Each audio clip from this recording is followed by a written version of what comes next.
De l'Évangile selon saint Luc. Survint une femme de la ville, une pécheresse. Elle avait appris que Jésus mangeait chez le pharisien et elle apportait un vase précieux plein de parfums. Tout en pleurs, elle se tenait derrière lui, à ses pieds, et ses larmes mouillaient les pieds de Jésus. Elle les essuyait avec ses cheveux, les couvrait de baisers et y versait le parfum. Marie-Madeleine, quelle femme! Son courage force notre admiration. Elle faisait partie de la haute société. Elle était devenue une prostituée. Mais un jour vint la rencontre décisive avec celui qui la délivra de ses démons.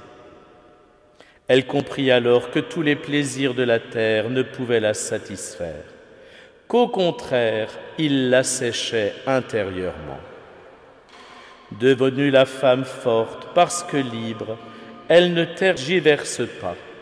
Elle prend son parfum, entre chez Simon, traverse la salle sous le regard méprisant et ulcéré des pharisiens, lave les plaies du Christ de ses larmes et les essuie de ses cheveux.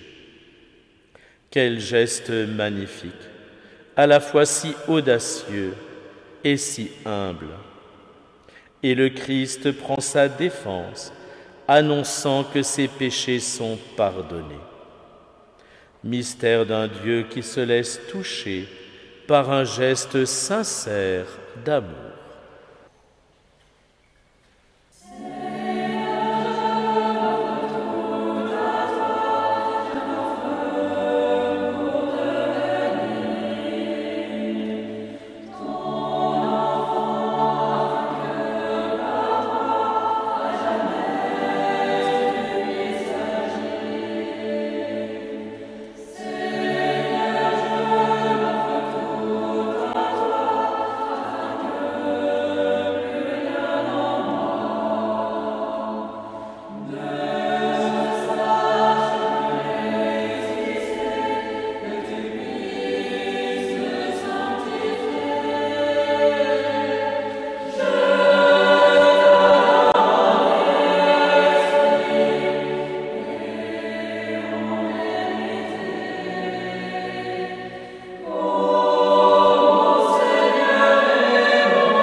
De l'Évangile selon saint Luc. Ensuite Jésus passait à travers villes et villages, proclamant la bonne nouvelle du règne de Dieu. Les 12 l'accompagnaient, ainsi que des femmes qu'il avait délivrées d'esprits mauvais et guéries de leur maladie. Marie, appelée Madeleine, qui avait été libérée de 7 démons. Madeleine, délivrée de tous ses péchés, exorcisée de tous ses démons, est devenue légère et rayonnante du pardon de Dieu. Elle n'a plus qu'un désir, celui de suivre le Christ. Elle l'assiste, lui et ses disciples, de ses biens. Car ils vont de village en village proclamer le royaume des cieux. Après avoir été touchée par la grâce, Marie-Madeleine prend conscience du bonheur divin auquel le Christ nous appelle et participe à l'annonce de la bonne nouvelle.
De l'Évangile selon saint Luc.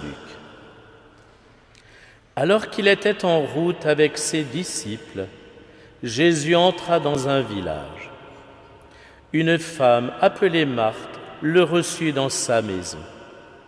Elle avait une sœur nommée Marie, qui, se tenant assise aux pieds du Seigneur, écoutait sa parole. Marthe était accaparée par les multiples occupations du service. Elle intervint et dit : « Seigneur, cela ne te fait rien ? Ma sœur me laisse seule à faire le service. Dis-lui donc de m'aider. » Le Seigneur lui répondit : « Marthe, Marthe, tu t'inquiètes et tu t'agites pour bien des choses. Une seule est nécessaire. Marie a choisi la meilleure part.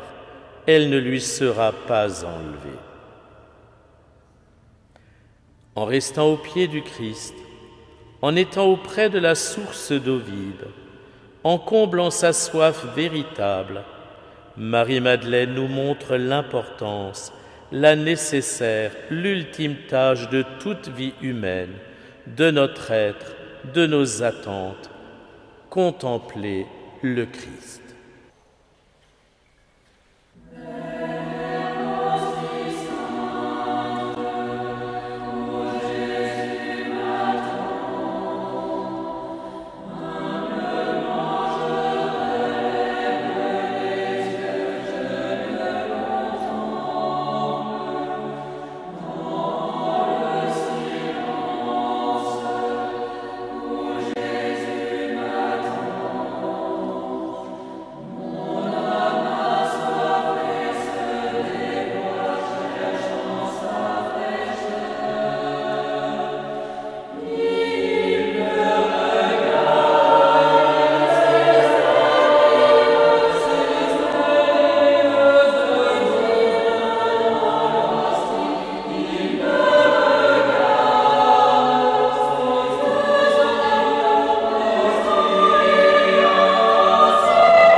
De l'Évangile selon saint Jean. Jésus, repris par l'émotion, arriva au tombeau. C'était une grotte fermée par une pierre. Jésus dit : « Enlevez la pierre. » Alors Jésus leva les yeux au ciel et dit : « Père, je te rends grâce parce que tu m'as exaucé. Je savais bien, moi, que tu m'exauces toujours. Mais si j'ai parlé, c'est pour cette foule qui est autour de moi, afin qu'ils croient que tu m'as envoyé. Après cela, il cria d'une voix forte, « Lazare, viens dehors !» Et le mort sortit les pieds et les mains attachés, le visage enveloppé d'un suaire. Jésus leur dit, « Déliez-le et laissez-le aller. » Lazare, le frère de Marthe et de Marie-Madeleine, est mort depuis 4 jours. Le Christ vient et, touché par les larmes de ses amis, pleure.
De l'Évangile selon saint Jean. Marie avait pris une livre d'un parfum très pur et de très grande valeur. Elle versa le parfum sur les pieds de Jésus, qu'elle essuya avec ses cheveux. La maison fut remplie par l'odeur du parfum. Après la résurrection de Lazare, le Christ est parti se réfugier à Éphraïm. Avant d'entrer triomphalement à Jérusalem, le fameux dimanche des Rameaux, le Christ fait étape à Béthanie. Il y retrouve ses amis, Lazare, Marthe et Marie-Madeleine. Ils sont tous invités à un dîner donné en l'honneur du Christ. Marie se glisse auprès du Christ avec un parfum d'un grand prix. En plein milieu du repas, elle enlève le bouchon du flacon de parfum et le verse délicatement sur les pieds de Jésus. Elle les essuie tendrement avec ses cheveux.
De l'Évangile selon saint Jean.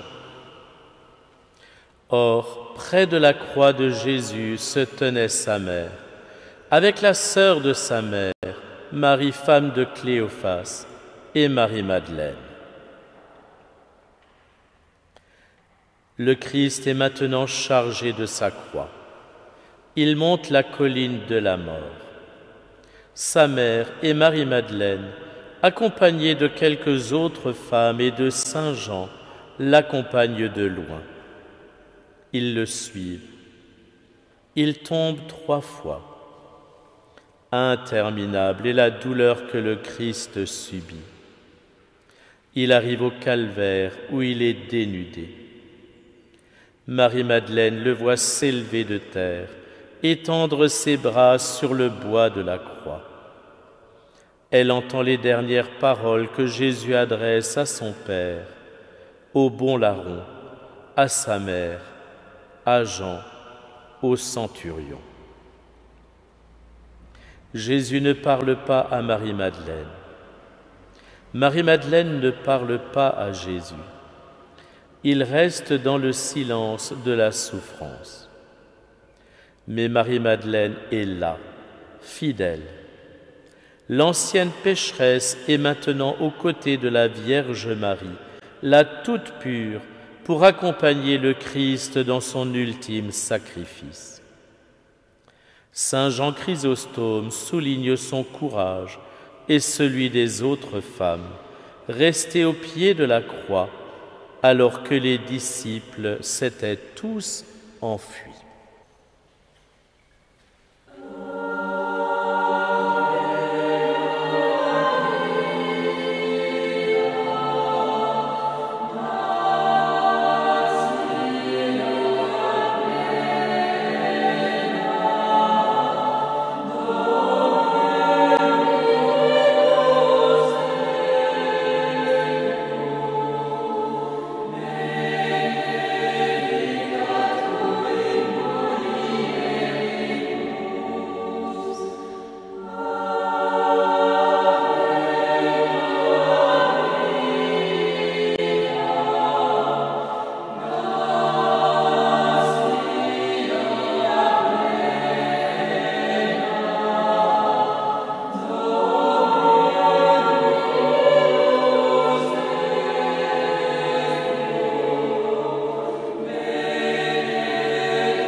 De l'Évangile selon saint Matthieu.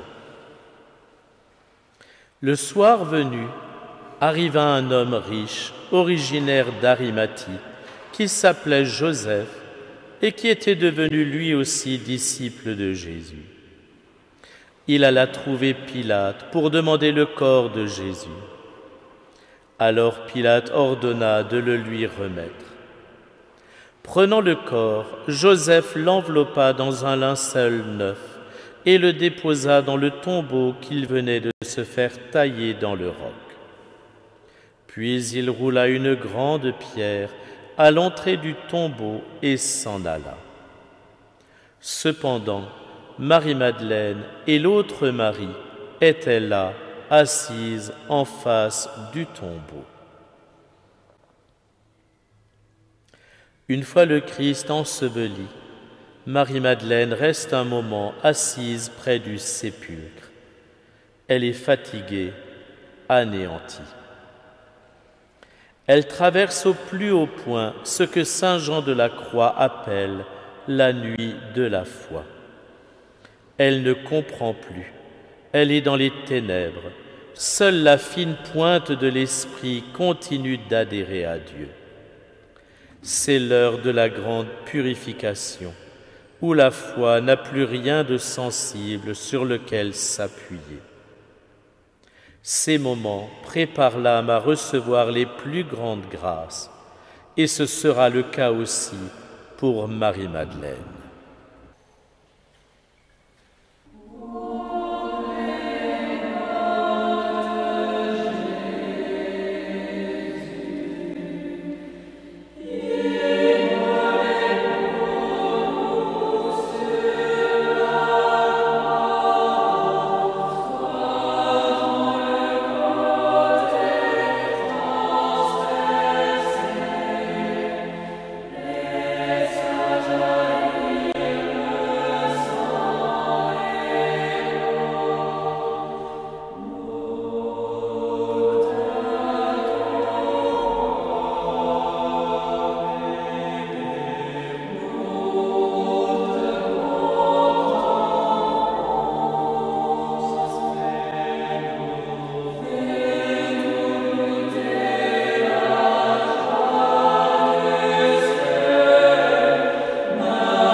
De l'Évangile selon saint Jean. Tout en disant cela, elle se retourne et aperçoit Jésus qui était là, mais elle ne savait pas que c'était Jésus. Jésus lui demande : « Femme, pourquoi pleures-tu ? Qui cherches-tu ? » Le prenant pour le gardien, elle lui répond : « Si c'est toi qui l'as emporté, dis-moi où tu l'as mis, et moi j'irai le reprendre. » Jésus lui dit alors : « Marie. » Elle se tourne vers lui et lui dit : « Rabouni », ce qui veut dire « maître » dans la langue des Juifs. Jésus reprend : « Ne me touche pas, je ne suis pas encore monté vers le Père. » Le dimanche à l'aube, Marie-Madeleine, accompagnée de quelques femmes, vient au tombeau. En chemin, elle se demande qui va leur ouvrir la porte. Stupeur, à leur arrivée, elle voit que la porte est ouverte.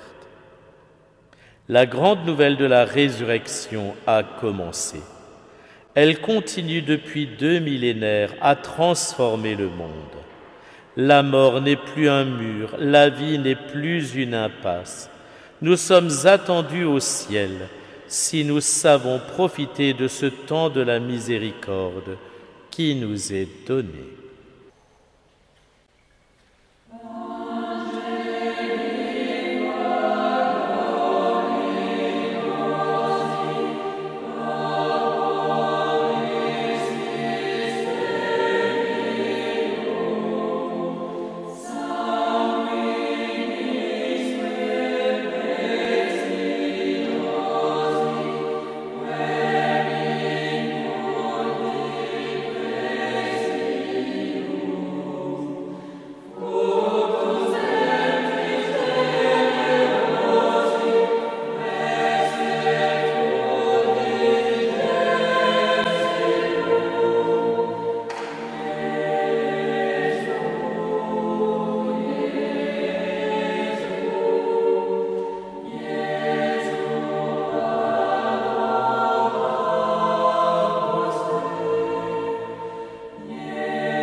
De l'Évangile selon saint Jean.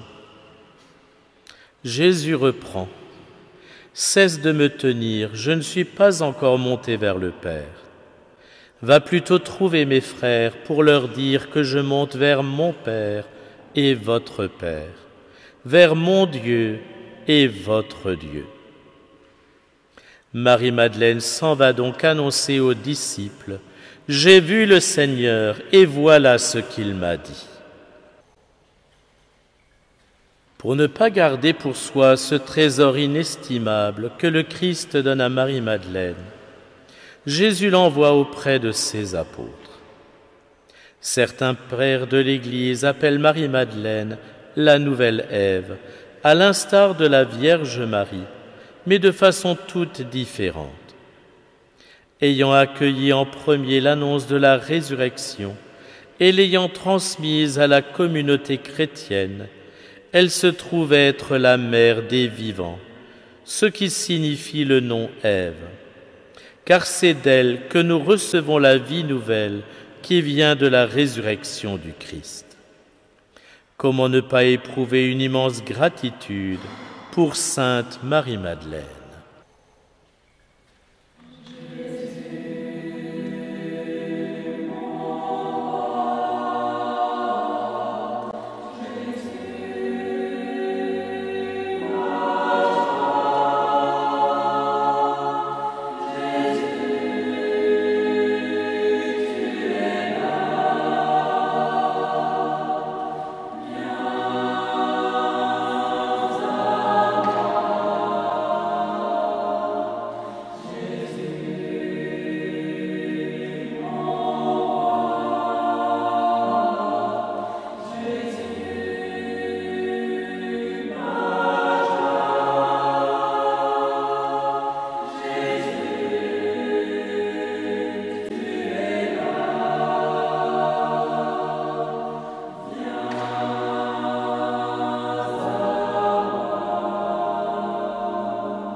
Prière de saint François d'Assise à sainte Marie-Madeleine.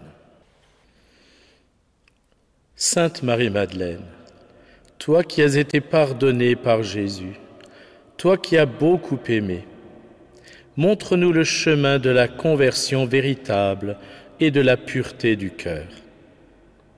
Par amour, tu as suivi Jésus pour le servir. Apprends-nous à livrer gratuitement notre vie pour nos frères. Tu te trouvais près de la croix de Jésus, auprès de Marie et Jean. Obtiens-nous la grâce de la foi et de l'espérance dans nos épreuves. Au matin de Pâques, tu as reçu de Jésus la mission d'annoncer la résurrection à ses disciples. Aide-nous à croire que la vie est plus forte que la mort, que l'amour triomphe de tout. Amen.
Notre Père, qui es aux cieux, que ton nom soit sanctifié, que ton règne vienne,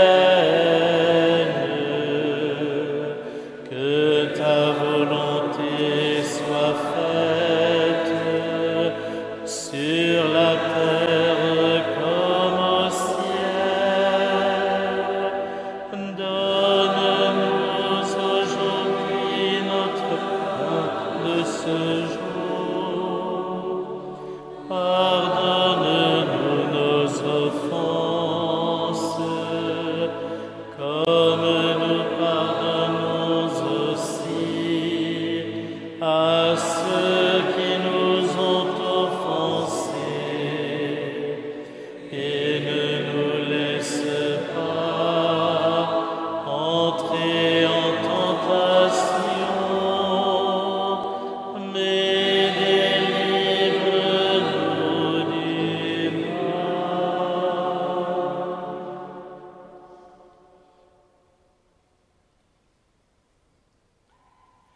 Je vous salue Marie, pleine de grâce. Le Seigneur est avec vous. Vous êtes bénie entre toutes les femmes. Et Jésus, le fruit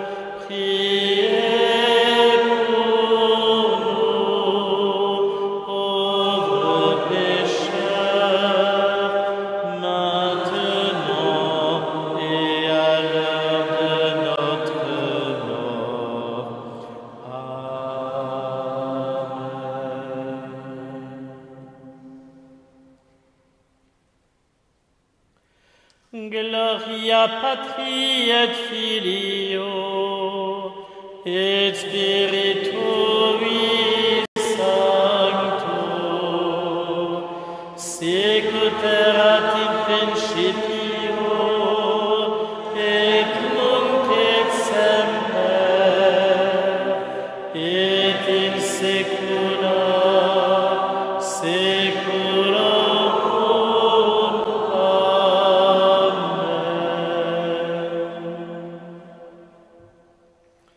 Et que par la miséricorde de Dieu, les âmes des fidèles trépassés reposent en paix. Amen.